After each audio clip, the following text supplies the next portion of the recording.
하나님의 말씀을 이 시간 함께 보도록 하겠습니다. 함께 머리 숙여 우리 기도하도록 하겠습니다. 사랑하는 하나님 아버지 감사합니다. 하나님 우리에게 믿음의 은사를 허락하여 주셔서 예수 그리스도를 영접케 하시며 그 가운데 믿음으로 살게 하시는 놀라운 은혜를 주심에 진심으로 감사드립니다. 이것이 우리의 공로와 행위가 아니라 오직 하나님의 은총임을 깨닫게 됩니다. 하나님, 그런데 참 믿음은 참 열매를 주님께서 열게 하신다라고 말씀하셨습니다. 우리에게 나무가 되시는 예수 그리스도께 온전히 거하며 하나님께 영광을 돌려 풍성한 열매를 드리는 하나님의 참 믿음의 아름다운 백성들이 우리 언덕교회 모든 손님들 될 수 있도록 주여 역사하여 주시옵소서. 예수 그리스도의 이름으로 간절히 기도드립니다. 아멘. 행함이 없는 믿음은 그 자체가 죽은 것이다라는 것이 오늘 말씀의 주제가 됩니다.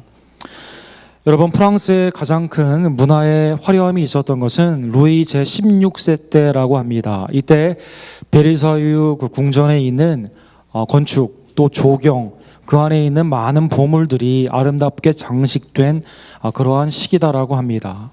이때 일했던 요리사만 궁정 안에 600여 명이 있었다고 말을 하고요.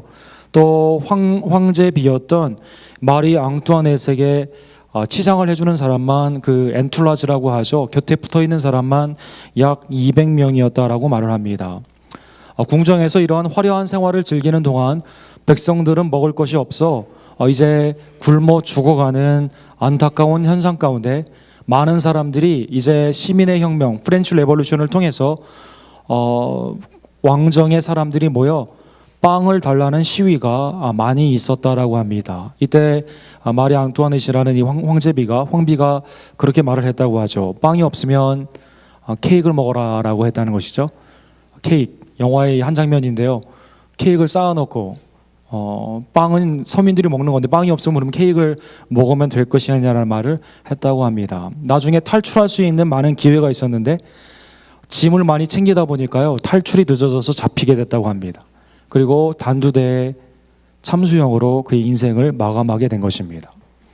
하나님께서 허락하신 국가의 권력이 선을 장려하고 악을 진정시키며 백성들을 공의와 사랑 가운데 다스리지 못하는 그러한 국정이 되었을 때 백성들은 죽어가는데도 왕정에서는 화려한 잔치가 열리는 그러한 비극적인 사태가 일어나게 되는 것입니다.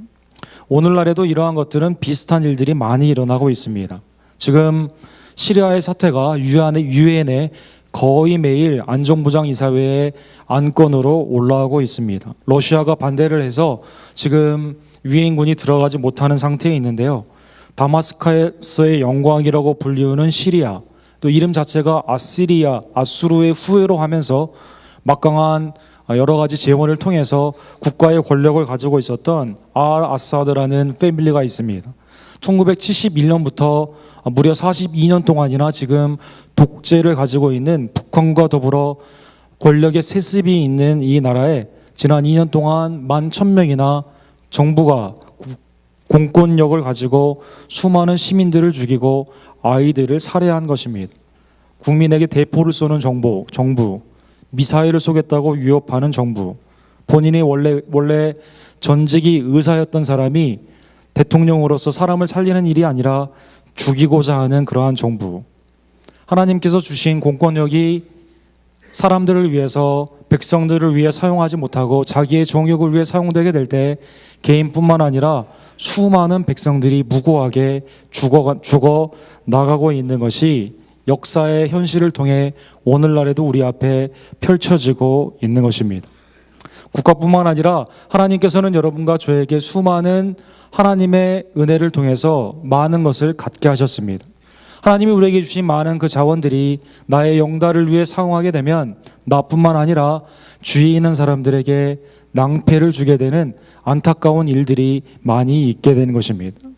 하나님께서 우리 교회에게 허락하신 그러한 교회의 가장 핵심이 되는 그러한 진리는 무엇일까요? 야고보서는 그것은 인기적인 믿음이 아니라 사랑 가운데 역사하는 믿음이다라고 말씀해 주고 있는 것입니다. 오늘 15절과 16절에 보면 당시의 교회 안에서 헐벗은 형제 자매들이 많이 있었던 것 같습니다. 극빈자가 태반이었던, 특별히 노예가 대부분의 성도를 이루었던 초대교회에서는 가난한 자들은 언제나 교회에서 먹을 것을 받아야만 됐으며 교회에서나마 그 인권 유린이 아니라 인격적인 대우를 그들이 받을 수 있었던 것입니다. 그런데 벌써 초대교회에 놀라운 자기의 소유를 자기 거라 하지 아니하며 나누며 함께 즐거워하던 하나님의 나라에 균열이 생기고 있는 것입니다. 15절과 16절에 보면 차별받고 있었던 수많은 가난한 성도에 대해 말은 그럴싸하게 하면서 실질적으로 사랑이 나타나지 않는 그러한 교회의 많은 문제점들이 생기게 된 것입니다. 만일 형제나 자매가 헐벗고 일용할 양식이 없는데 너희 중에 누구든지 그에게 이르되 평안히 가라, 덥게 하라, 배부르게 하라 하며 그 몸에 쓸 것을 주지 아니하면 무슨 유익이 있겠느냐라고 질문하고 있는 것입니다. 즉 현실적으로 이렇게 사람들이 했다는 것이죠. 아무런 물리적인 필요, 그들이 가지고 있었던 도움을 줄 수 있는 상황임에도 불구하고 말은 그냥 하나님이 함께 하시길 원합니다, 기도하겠습니다, 배부르게 하기를 원합니다라고 말을 하지만 개인은 실질적으로 도움을 주지 않는 인간관계에 균열이 있었던 것입니다. 여러분, 오늘날에 많은 사람들이 그런 말 많이 하죠. 교회를 사람 보고 오느냐, 하나님만 나는 보고 온다. 그러면서 주위에 있는 사람들을 무시하는 많은 사람들이 있습니다. 아마 전에 교회를 통해서 인간관계에 큰 해를 당한 사람들이 그 다음에는 이제 새로운 사람을 사귀기도 무섭고 이제는 더 이상 그런 데 엮이기가 싫기 때문에 거북이한테 놀란 가슴이, 죄송합니다, 자라한테 놀란 가슴이 수도꼭을 보고 놀란다고, 이제 그냥 인간관계 귀찮다, 나는 하나님만 그냥 바라본다 라는 생각으로 사람들과의 단절을 하는 그러한 모습이 있는데요. 그것은 안타깝게도 참 신앙이 아니다라는 것입니다. 수직적인 하나님을 향한 신앙과 그 믿음은 수평적인 이웃과의 관계를 통해 남남이지만 그리스도 안에서 한 자매요 형제가 된 그리스도의 몸된 지체와의 관계 가운데 나타나게 되는 것입니다. 교회 역사를 통해 한때 오늘날의 그 절처럼 세속을 떠나 아무도 없는, 사람이 없는 곳에 들어가는 수도원적인 그러한 운동들이 많이 있었습니다. 제일 유명한 분은 세인 폴이라고 불리우는 더 허밋, 사막의 수도승으로 불리우는 세인 폴을 들 수가 있습니다. 이분은 이집트의 캅틱 교회라고 하죠. 그 교회의 교부로서 많은 활동을 하는 분이었습니다. 이분이 사막에서 그의 인생의 마지막 40년을 혼자 살았다고 합니다. 선인장에 있는 이슬을 받아먹고 살며 주위에 있는 많은 피조물과 더불어 살았다라고 합니다. 많은 사람들은 이분이 하나님과 가까이 있다는 생각을 가지고요, 이분을 찾아 사막으로 가며 이분에게 많은 질문을 했다고 합니다. 어느 날 부인이 찾아왔어요. 남편이 나에게 여러 가지 문제점을 주고 우리 부부의 관계가 원치 않는데 이걸 어떻게 푸는 것이 하나님의 뜻인지 좀 알려달라고 했다고 합니다. 이때 이 세인 폴이 유명한 말을 했죠. 그것은 하나님도 나도 풀 수 없는 문제입니다. 그리고 나는 40년 동안 여기 있기 때문에 그 관계를 알지 못합니다라고 했다는 것입니다. 러시아의 세인트 세파림이라는 분이 있습니다. 이분은 시베리아의 그 밀림의 지역으로 가서 극한 추위와 더불어 혼자 인생을 보내신 분입니다. 그곳에 먹을 것이 없을 때 처음에는 사람들이 찾아와 주기도 했지만 나중에는 시베리아의 곰들이 같이 있기도 하고요, 많은 그 가운데 피조물과 더불어 있었다고 합니다. 많은 사람들이 이분의 하나님이 주시는 말씀을 듣고자 했지만요, 주위에 곰들이 있어서 가까이 가지 못했다고 합니다. 하나님과의 수직적인 관계, 물론 그건 굉장히 중요하죠. 가장 바탕이 되는 것입니다. 그러나 우리가 공동체, 세속, 사람들 피해 혼자만 살아가는 그것이 성경에서는 온전한 신앙이다라고 말을 하지 않는다라는 것입니다.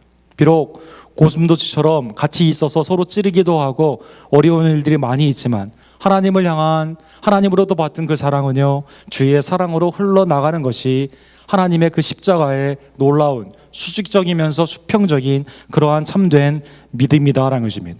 야고보 사도는 그래서 17절에 그 유명한 믿음의 선언을 합니다. 이와 같이 행함이 없는 믿음은 그 자체가 죽은 것이다라는 것입니다. 말로만 하나님을 섬기고 말로만 형제 자매에게 좋은 말을 하는 그것은요, 아무런 실제 믿음이 아니다라는 것입니다. 믿음 자체가 죽은 것이다라는 것입니다. 영혼 없는 몸이 죽은 것처럼 행함이 없는 믿음은 죽은 것이다라는 것입니다. 여러분, 바울 사도도 비슷한 말씀을 하셨습니다. 갈라디아서 5장 6절에 보면 그리스도 안에서는 할례나 무할례나 효력이 없지만 사랑으로 역사하는 믿음뿐이다라고 말을 했습니다. 또 고린도전서 13장에 보면은요, 고린도 교회에 믿음의 능력을 자랑하는 많은 사람들이 있었어요. 내가 예언한 능력이 있어 모든 비밀과 모든 지식을 알고 또 산을 옮길 만한 모든 믿음이 있을지라도 사랑이 없으면 내가 아무것도 아니다라고 말한 것입니다. 여기 보면 I am nothing, 사랑이 없으면 I am nothing, 내가 아무것도 아니다라는 것입니다. 신행일치, 신행합일이 있어야지 참믿음은, 뿌리부터 주님이 주신 놀라운 참믿음은 분명히 열매를 맺는 삶 가운데 있기 때문에 말로만 하는 그것은 아무런 소용이 없는 것입니다. 야고보 사도는 18절에 보면 교회 안에 말로만 하는 사람들에 대해 이렇게 말을 합니다. 어떤 사람은 말하기를 너는 믿음이 있고 나는 행함이 있으니 행함이 없는데 믿음을 내게 보이라. 나는 행함으로 내 믿음을 내게 보이리라 라고 한 것입니다.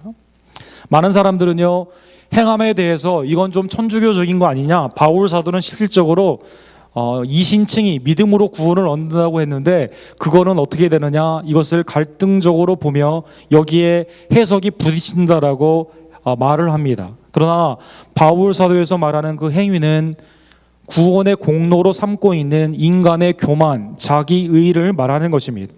바울 사도는 에베소서 2장 8절과 9절에 우리의 구원은 하나님으로부터 온전히 오게 되고요, 우리가 믿는다고 하는 그 믿음조차도 하나님이 우리에게 은혜로 주신 것이다 라고 말하고 있습니다.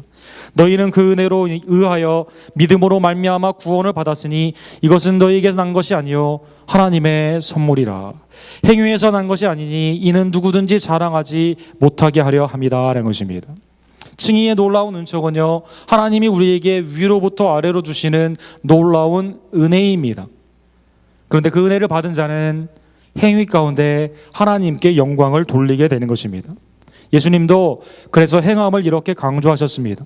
구원의 공로는 아니지만, 구원에 기인하는 원인은 아니지만 구원받은 자로서의 증거와 그 가운데 있는 열매가 곧 선행이다라는 것입니다. 마태복음 산상수훈의 초반부에 예수님은 행함을 말씀하셨고요, 후반부인 7장에도 그 행함에 대해 이렇게 강조하고 있습니다. 이같이 너희 빛이 사람 앞에 비치게 하여 그들로 너희 착한 행실을 보고 하늘에 계신 너희 아버지께 영광을 돌리게 하라라는 것입니다. 믿음의 고백을 통해서 하나님께 영광을 돌리는 것도 물론 좋은 거지만 그 참믿음의 고백은 삶 가운데 착한 행실로 열매 맺는 것입니다. 당시 말로만 섬기고 있었던 거짓 선지자와 참 선지자를 어떻게 할 수 있느냐, 거짓 성도와 참 성도를 어떻게 할 수 있느냐, 예수님은 7장 18절과 20절에 열매로 알리라라고 말씀한 것입니다. 좋은 나무가 나쁜 열매를 맺을 수 없고 못된 나무가 아름다운 열매를 맺을 수 없느니라. 아름다운 열매를 맺지 아니하는 나무마다 찍혀 불에 던지우니라. 이러므로 그들의 열매로 그들을 알리라라고 말씀한 것입니다. 우리가 마음 가운데 예수 그리스도를 영접하고 입술 가운데 고백한다면 그 모습은 수평적인 관계 가운데요, 사랑으로 반드시 선행으로 나타나야만 되는 것입니다. 야고보 사도는요, 한 걸음 더 나아가서요, 지성적인 이해는 믿음이 아니다라고 말하고 있습니다. 내가 하나님은 한 분인 줄 믿느냐? 잘하는도다 귀신들도 믿고 떠드느니라 라고 한 것입니다. 하나님이 살아계심과 하나님이 역사하는 것, 마귀 귀신은 너무나 잘 알고 있습니다. 그러나 온전한 믿음이 아니기 때문에 순종하지 않죠. 오히려 교만하여져서 하나님께 대듭니다. 하나님의 원수짓을 합니다. 믿는 자들을 미혹하고 넘어지도록 그들은 하는 것입니다. 하나님이 한 분이라는 신명기 6장 4장에 쉐마 이스라엘, 들으라 이스라엘의 그 말씀은요, 귀신들도 외우는 말씀이다라는 것입니다. 그런데 귀신과 마귀가 자기가 그걸 외운다고 믿는다고 할 수 있습니까? 할 수 없다라는 것입니다. 지성에서 영성으로 이어령 교수님이 쓰신 책이죠. 예수님을 영접하기 전에도요, 자기는 비교 신학으로 성경을 많이 읽었다고 합니다. 초대 문화부 장관을 하면서요, 수많은 국가 조창기도에도 그가 인도도 하기도 하고요, 자기 전에 산상수훈을 읽으며 그는 잠들기도 했다고 합니다. 지성으로 성경을 이해해서 교회를 비판하기도 하고 성경에 오류가 많다는 것으로 사람들에게 오히려 믿음을 도전하는 그러한 일을 많이 했다고 합니다. 그런 그가 자녀의 고통, 또 손주의 고통을 통해서 자기의 지성은 아무것도 할 수 없는 그 연약함을 다시 한번 깨닫고, 그리고 그 가운데 하나님 앞에 꿇꾸라져 하나님을 진정으로 믿는 지성이 아니라 영성의 소유자가 된 것입니다. 딸이고 목사였던 이민아 씨가 지난 3월 15일에 하나님의 부르심을 받았습니다. 딸의 장례 앞에 딸이 그토록 원하던 그 선행, 땅끝 아이들로 불리우는 장애우들과 가난한 어린아이들을 입양하며 그 아이들을 돌보는 그 사역을 내가 이제 이어가겠습니다라고 이어령 교수가 딸을 통해 보여주신 하나님의 놀라운 영광을 바라보며 오직 하나님의 그 뜻을 붙잡는 그러한 모습으로 나아가고 있는 것입니다. 사랑하는 성도 여러분, 지성적인 이해가 필요 없는 것은 아니지만, 성경이 엔타이 인터렉추얼, 반지성주의를 말하는 것은 아니지만, 닥터린, 교리를 외운다고 해서, 성경의 요절을 많이 외운다고 해서 그게 참 믿음이냐? 성경은 그것보다는 그러한 믿음이 삶 가운데 분명히 좋은 나무에서 좋은 열매를 맺는 것처럼 반드시 증거가 있어야 된다는 것입니다. 예수님은 모든 사람들을 영접하고 대화하며 그들을 품어주셨습니다.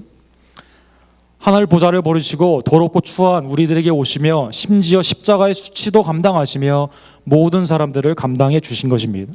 병자들에게 손을 얹기도 하고요, 귀신 들린 자를 안아주기도 하시고, 그 가운데 어린아이들을 안수하시며 축복을 주신 분입니다. 창녀와 세리에게도 함께 하시며 그들을 사랑 가운데 품어주셨습니다. 그런데 그 예수님이 진노하시며 싫어하던 사람은 누구입니까? 그것은 외식하던 바리새인이었던 것입니다. 바리새인의 누룩을 너희는 주의하라라고 예수님은 경고하셨습니다. 마태복음 23장에 보면 어떻게 거룩하신 예수님의 입술에서 이렇게 단호한 말씀들이 나오는가, 이 말을 듣는 사람들에게 참 거북했겠다라는 그러한 진노의 말씀이 나옵니다.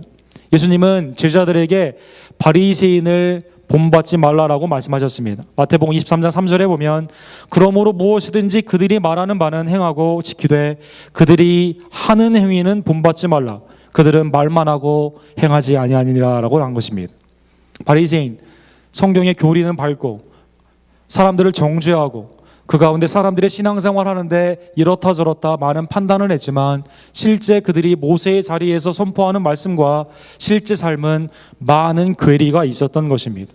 히포크릿, 마스크를 바꿔 쓰는 그러한 모습처럼 외식에 있었던 바리새인은 예수 그리스도의 진노의 대상이었던 것입니다. 15절에 보면은요, 화 있을진저 외식하는 서기관들과 바리새인들이여 너희는 교인 한 사람을 얻기 위하여 바다와 육지를 두루 다니다가 생기면 너희보다 배나 더 지옥 자식이 되게 하는도다라고 말씀한 것입니다. 예수님 당시에도 전도하기가 어려웠던 것 같습니다. 바다나 육지를 두루 다녀야 됐다라고 하고 있습니다. 요즘 전도하기가 얼마나 힘듭니까? 전도해서 교회에 왔어요. 그러면 하나님의 자녀로서 온전히 자랄 수 있도록 우리가 삶 가운데 믿음의 본을 보이며 사랑 가운데 품어줘야만 됩니다. 그런데 나도 제대로 믿지 않기 때문에요, 그 사람이 나와 친해지게 되면 하나님과 거리가 더 멀게 됩니다. 그래서 지옥 자식으로 가게 된다는 것입니다. 지옥 자식이 배나 더 되게 된다라고 예수님은 말씀하고 있는 것입니다. 교회에 와서 누구를 만나느냐, 교회 바깥에서 누구를 만나느냐, 그게 굉장히 중요하다는 것입니다.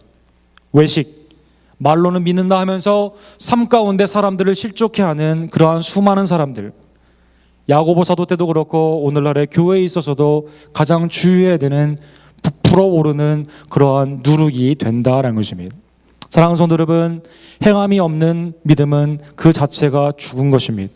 말로만 하는 그것은 아무런 의미가 없습니다. 하나님을 향한 수직적인 믿음의 고백은 수평적인 사랑의 역사로 반드시 나타나야만 되는 것입니다. 마틴 루터는 그러한 의미에서 믿음과 행함은 동전의 양면과 같다라고 했습니다. 믿음은 행동의 내면이요, 행함은 믿음의 외적 표현이다라는 것입니다. 내포하는 것과 바깥으로 나가는 표면적인 것이 다 합일이 돼야 된다는 것입니다. 행동의 내면이 믿음이라면 그러나 그 믿음은 행함으로 반드시 표현되어야만 되는 것입니다. 야고보 사도는 두 예를 들고 있어요. 첫 번째는 오늘 본문에 나와 있는 아브라함이며 그 다음은 두 번째로 우리 본문 다음에 나와 있는 라합의 예를 들고 있습니다. 믿음의 조상, 믿음의 아버지라고 불리우는 아브라함은 어떻게 그 믿음이 인정함을 받게 됩니까? 우리 조상 아브라함이 그 아들 이삭을 제단에 바칠 때 행함으로 의롭다 하심을 받은 것이 아니냐. 내가 보거니와 믿음이 그의 행함과 함께 일하고 행함으로 믿음이 온전하게 되었느니라 라고 말씀한 것입니다. 모리아산으로 독생자, 네가 사랑하는 독생자 이삭까지 바치라고 말을 할 때 그는 하나님의 그 능력을 믿으며 죽은 자도 살리시고 없는 것도 있는 것처럼 부르시는 그 하나님의 능력을 믿으며 자기의 사랑하는 독생자 아들보다 더 사랑하는 하나님께 아들을 드린 것입니다. 창세기 22장에 나오는 이 믿음을 통해 하나님은 아브라함을 다시 한번 축복해 주신 것입니다. 여러분, 두 번째는 이해가 힘든 분이에요. 기생입니다. 그 이름도 라합입니다. 라합은 넓다라는 뜻이에요. 크다라는 뜻입니다. 여리고에 큰 술집을 운영하는 창기인 기생 라합이 오늘 야고보서와 히브리서 11장에 두 번이나 믿음의 거장으로 나타나고 있는 것입니다.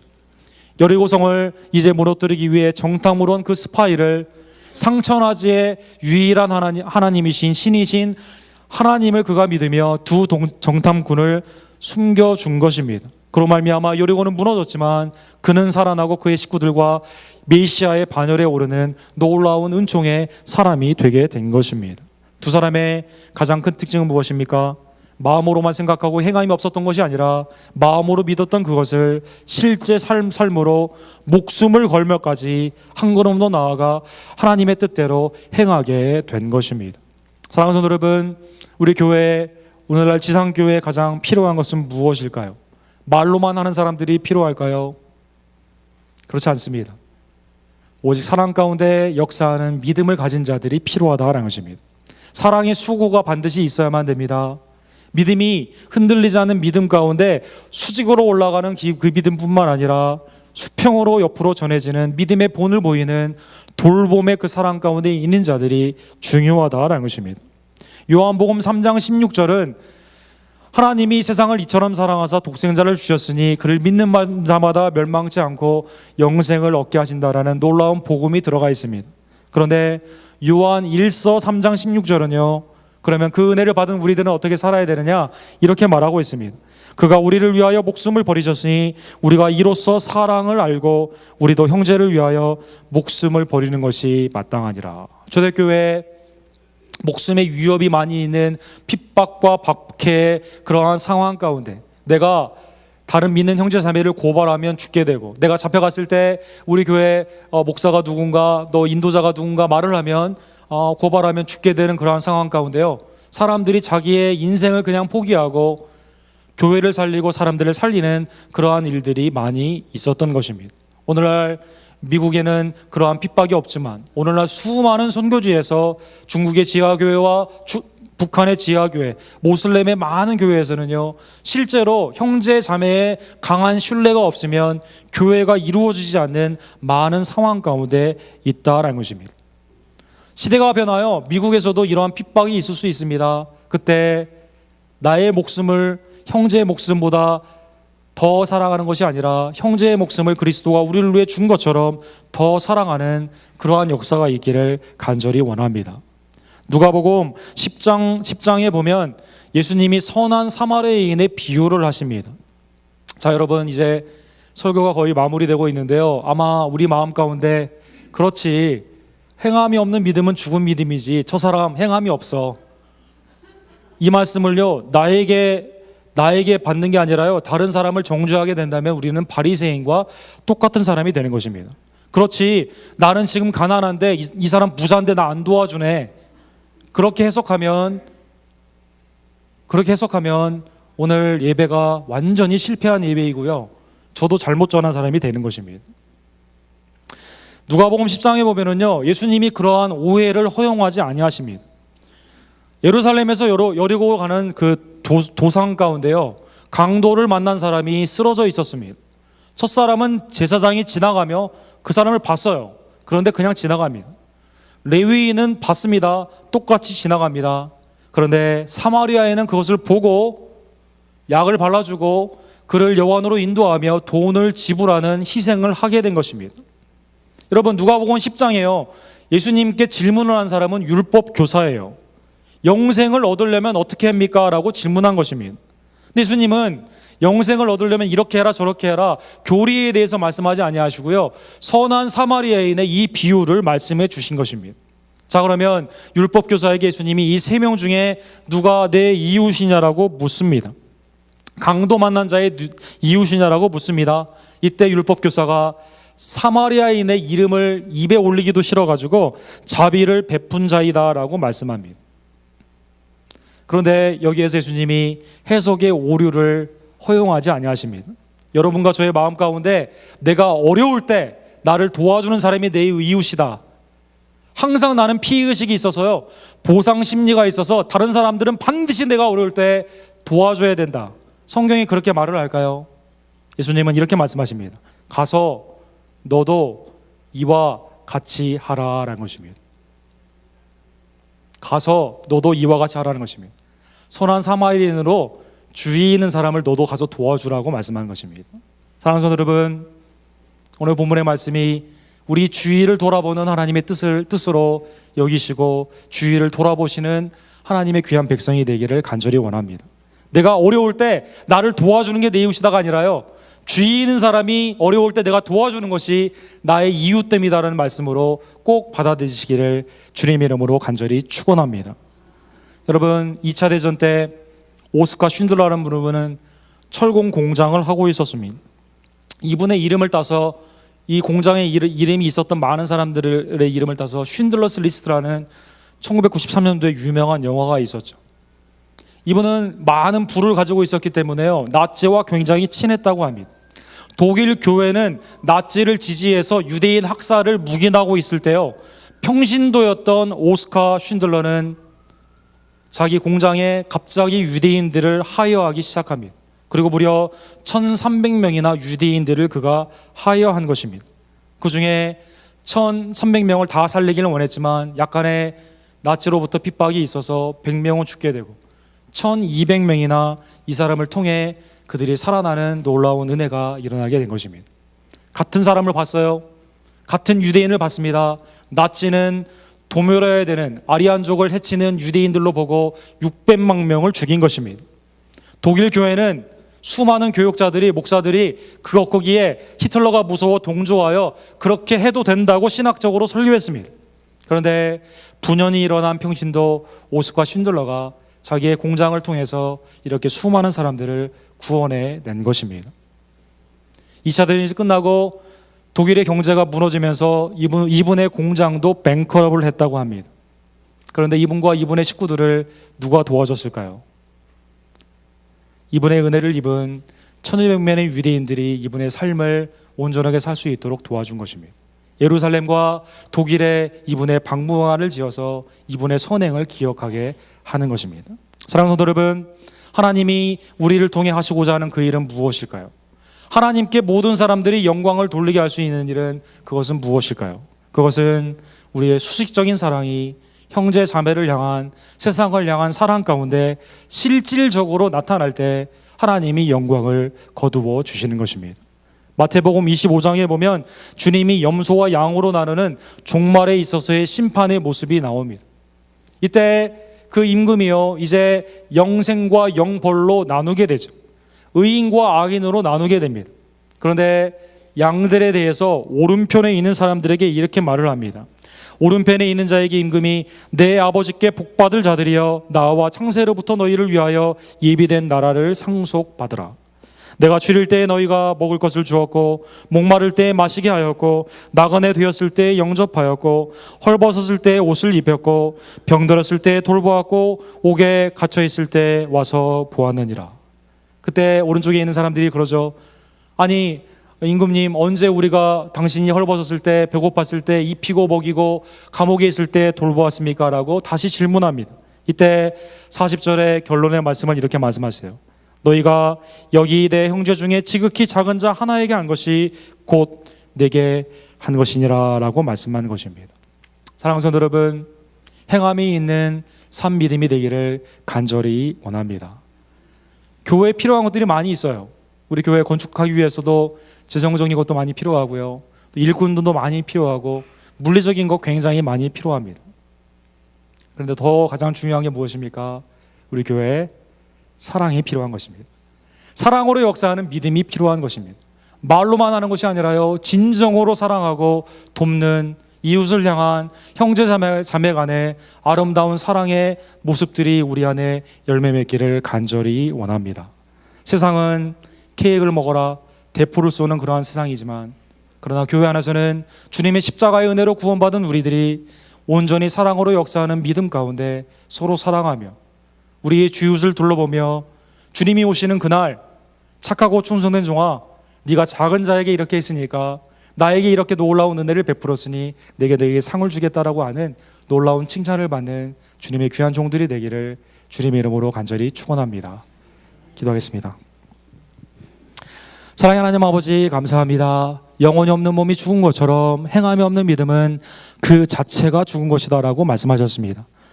세상이 말로만 살아가고 말로만 행하는 그러한 세대에 하나님, 우리가 진정성을 가지고 진정한 그 믿음으로 사랑하는 귀한 교회가 되기를